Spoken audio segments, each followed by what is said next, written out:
Shalom, saudaraku yang dikasihi oleh Tuhan Yesus. Senang sekali saya dapat menyapa saudara-saudara dimanapun saat ini berada.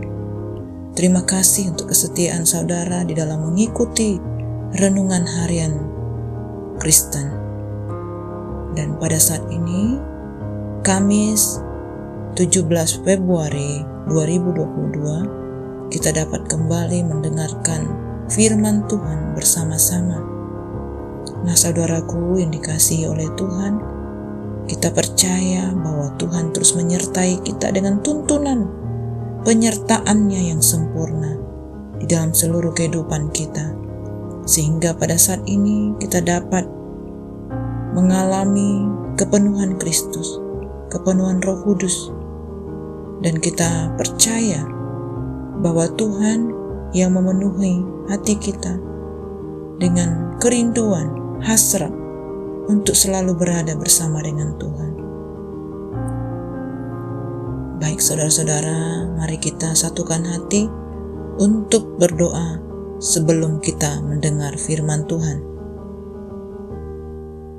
Bapa kami yang di surga, kami bersyukur kepadamu kalau pada saat ini kami anak-anak-Mu, kami boleh bersekutu dengan Tuhan. Kami rindu mendengarkan sabda-Mu. Kami rindu mendengarkan isi hati-Mu kepada setiap kami. Penuhi kami Tuhan, ajar kami Roh Kudus, biar setiap kami sungguh-sungguh dalam mendengarkan firman-Mu. Hati kami meluap dengan ucapan syukur kepada Allah yang hidup. Ini kami Tuhan, kami percaya Engkau yang memberikan kami hikmat, pengertian yang baru akan kebenaran firman-Mu. Terima kasih Bapa. Hanya di dalam nama Tuhan Yesus kami berdoa dan kami bersyukur. Amin. Nah saudaraku, judul kebenaran firman Tuhan pada hari ini adalah Kuatkanlah hatimu, yang tertulis di dalam Hagai 1 ayat 15 sampai Hagai 2, 1 sampai dengan 9. Mari kita buka Alkitab bersama-sama. Saya akan membacakannya buat saudara-saudaraku dari ayat yang kedua sampai ke-9. Dalam bulan yang ke-7, pada tanggal 21 bulan itu, datanglah firman Tuhan dengan perantaraan Nabi Hagai. Bunyinya, katakanlah kepada Zerubabel bin Sealtiel, Bupati Yehuda, dan kepada Yesua bin Yozadak, Imam besar, dan kepada selebihnya dari bangsa itu, demikian. Masih adakah di antara kamu yang telah melihat rumah ini dalam kemegahannya semula? Dan bagaimanakah kamu lihat keadaannya sekarang? Bukankah keadaannya di matamu seperti tidak ada artinya? Tetapi sekarang, kuatkanlah hatimu, hai Zerubabel, demikianlah firman Tuhan. Kuatkanlah hatimu, hai Yesua bin Yozadak, imam besar. Kuatkanlah hatimu, hai segala rakyat negeri, demikianlah firman Tuhan.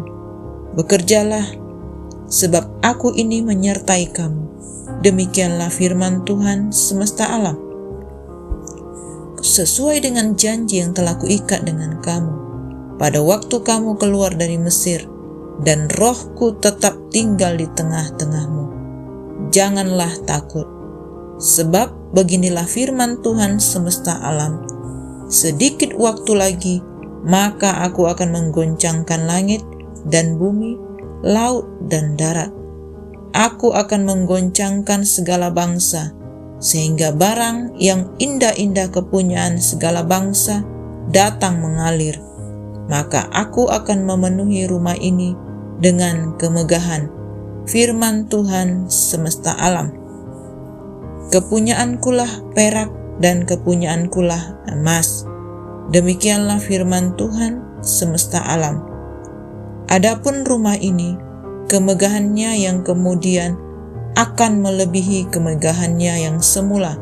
Firman Tuhan semesta alam.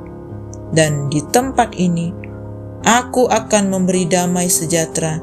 Demikianlah firman Tuhan semesta alam.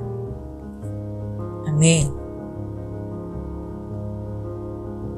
Nah saudaraku, hati itu rapuh, gampang terluka, menjadi lemah dan hancur karena kesedihan. Sekalipun demikian, harus diingat bahwa hati adalah pusat kehidupan manusia. Dengan hati yang kuat, manusia akan mampu memaksimalkan potensi dirinya. Disinilah pentingnya motivasi untuk selalu menguatkan hati. Bangsa Yahudi mengalami pembuangan di Babel selama 70 tahun dan berlanjut dengan kekuasaan Persia. Sebagai sebuah bangsa yang tengah mengalami krisis identitas, tentu ini situasi yang sangat berat. Bangsa itu harus melihat kehancuran bait suci. Ironisnya lagi, ketika mereka kembali membangun bait suci itu, mereka kekurangan biaya. Untunglah dalam situasi krisis itu, Tuhan berfirman melalui Nabi Hagai. Tetapi sekarang, kuatkanlah hatimu, hai Zerubabel, hai Joshua bin Yozadak, hai segala rakyat negeri. Kepada segenap bangsa Yahudi, Tuhan semesta alam menyampaikan pesannya tentang pentingnya untuk tetap memiliki hati yang kuat. Tuhan berkata bahwa mereka akan mampu membangun bait suci karena Ia menyertai mereka. Allah mendorong umat-Nya yang patah semangat untuk kembali bertekun dalam pembangunan bait suci. Allah paham situasi yang mereka hadapi dan Ia peduli.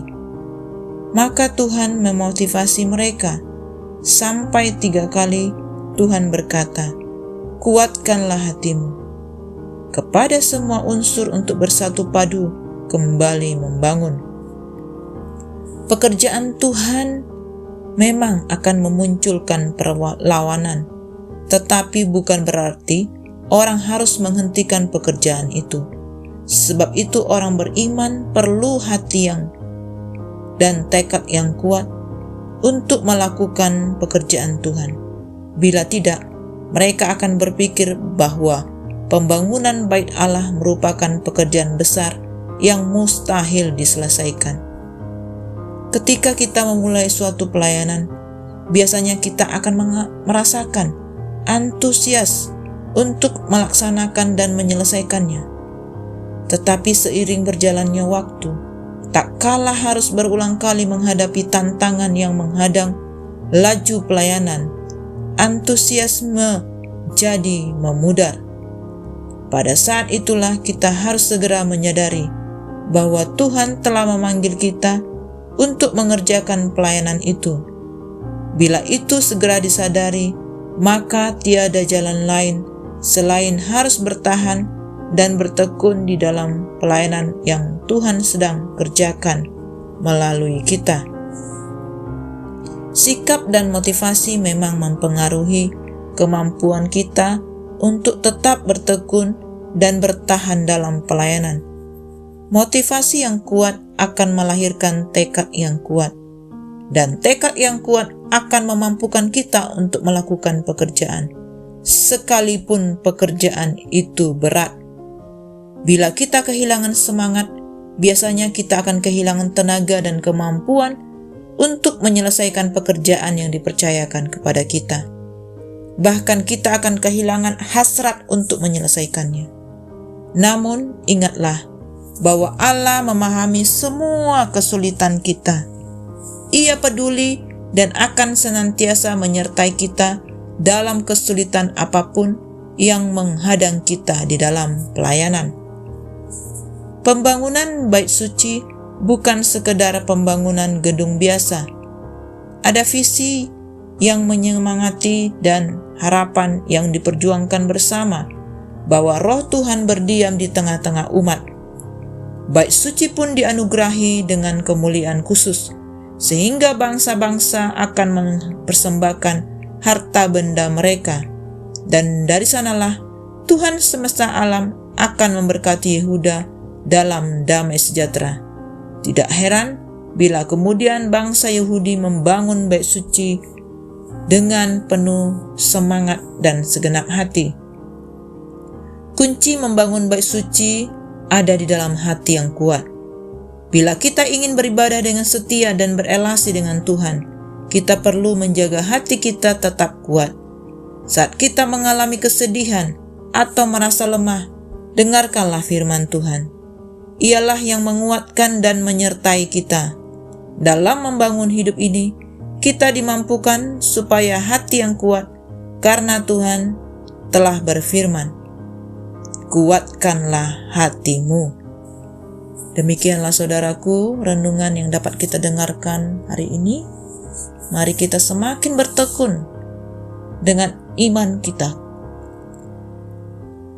dan kita menguatkan hati kita senantiasa untuk janji Tuhan pasti digenapi dalam hidup kita. Nah saudaraku, mari kita bersama-sama tutup di dalam doa. Bapa kami yang di surga, kami sungguh bersyukur buat firman-Mu yang sudah kami dengarkan. Firman-Mu dapat bertumbuh dalam hati kami, dalam kehidupan kami sehari-hari. Kami percaya firman-Mu menopang, meneguhkan, menguatkan kami. Firman-Mu lah sumber daripada kehidupan kami. Terima kasih Bapa, kami sungguh bersyukur kepadamu, karena Engkau sungguh baik bagi kami. Terima kasih Tuhan, firman-Mu dapat kami lakukan, kami boleh hidupi bersama-sama. Dimanapun kami saat ini berada, berkati kami Tuhan. Berkati pekerjaan kami, berkati usaha kami, berkati semua apa yang kami kerjakan, studi kami. Biarlah semuanya mendatangkan kebaikan bagi setiap kami. Terima kasih Bapa, ini doa syukur kami. Hanya di dalam nama Tuhan Yesus kami berdoa. Haleluya. Amin.